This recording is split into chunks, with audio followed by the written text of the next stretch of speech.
Hey everyone, I am so excited you're joining us for today's Explainer. We are going to dive right into some absolutely incredible true stories from the Bible. Today we're talking about two very famous birth announcements and a very special job. We're going to see how God chose some totally ordinary people who really loved him, to do some truly extraordinary things. If you've ever wondered how God uses people just like you and me to do his amazing work, well, you are going to absolutely love the stories we have lined up today. But okay, before we really get going, I want you to just stop and think for a second. How would you feel if you were chosen for a very special job? Imagine someone walked up to you today out of the blue and handed you a highly important top secret mission. Maybe they asked you to carry a super important message. Or, I don't know, maybe they asked you to help get people ready for a giant, exciting event. Take a quick moment and just think about how that would make you feel. You'd probably feel super excited and proud, right? But you might also feel a little bit scared or nervous because you don't know everything about the job yet. Well, that crazy mix of excitement and nervousness is exactly what the people in our story today felt. So here is our big idea for the day. Let's read it out loud together. God looks for people who love him to be part of his big story. You see, God is writing this massive, beautiful story in our world, and he doesn't just do it all by himself. It's like a giant puzzle, and he purposefully looks for ordinary people who love him to be the missing pieces. God has a plan, he wants people to help, and that means we can be a part of God's amazing story too, just by choosing to trust him. Now, that brings us to a really important word we need to understand today. Our word of the week is surrender. So what does surrender actually mean when we're talking about God? Basically, it means choosing to stop trying to do things our own way, completely trusting God and letting him lead instead. It's kind of like being in a giant tug of war, but instead of pulling as hard as you can to get your own way, you just gently let go of the rope and say, okay, God, show me your way. When we surrender to God, we stop fighting it and we obey what he's asking of us, because we know for sure that his plan is the absolute best plan. All right, let's jump right into our Bible story. It starts with an older couple, Zacharias and Elizabeth. They loved God deeply, they always obeyed him, and they were super faithful.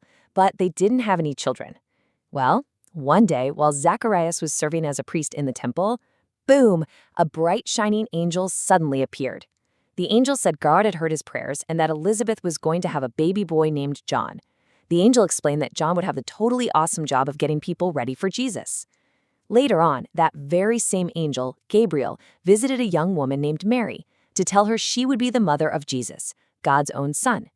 Then, an angel visited Mary's future husband, Joseph, in a dream to tell him to completely trust God's plan. And finally, just like the angel promised, baby John was born. But check this out. Look at how differently Zacharias and Mary reacted when God gave them their special jobs. Zacharias was super surprised by the angel. In fact, he doubted the message. Well, actually, he flat out didn't believe it at first because he and Elizabeth were so old. And because he doubted, the angel told him he wouldn't be able to speak a single word until the baby was born. No way, right? But God was still so patient with him and kept him in the story. Now compare that to Mary. When the angel told Mary she would have God's son, that was literally shocking news. She was young, she didn't get how it could happen, but Mary surrendered immediately. She just said yes to God's plan, trusting him completely. She said she was the Lord's servant and just let God lead the whole way. Fast forward a few months, and Elizabeth's miracle baby was finally born. Now, everyone in the family totally expected the baby to be named after one of his relatives, because that was the tradition back then. But God had already picked out a very specific name for this little boy. Since Zacharias still couldn't speak, he reached for a writing tablet, and right there he wrote, "His name is John." And you guys, the exact second he wrote those words, surrendering completely to the name God chose, a miracle happened. Zacharias could instantly speak again.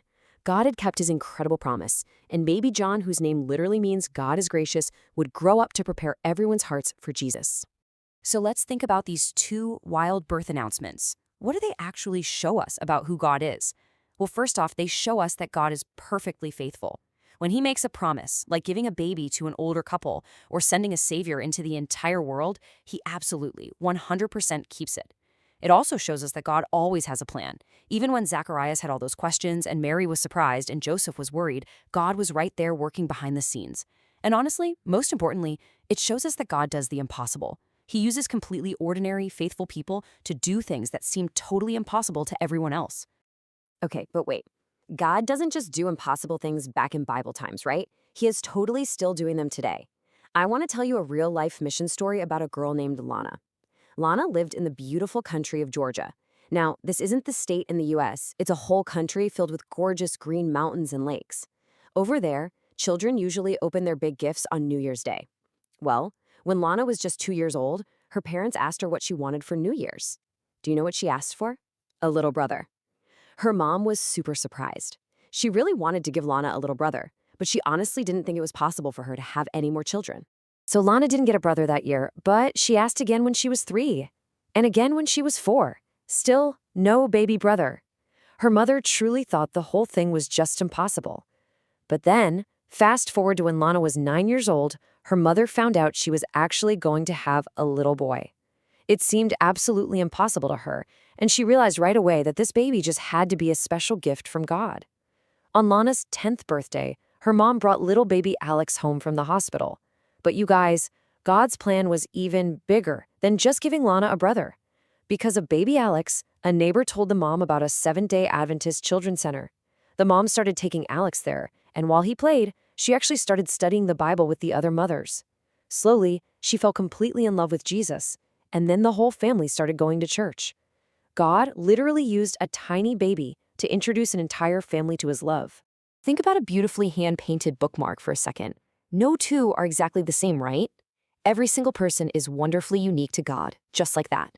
In our Bible story, God specifically named John and Jesus.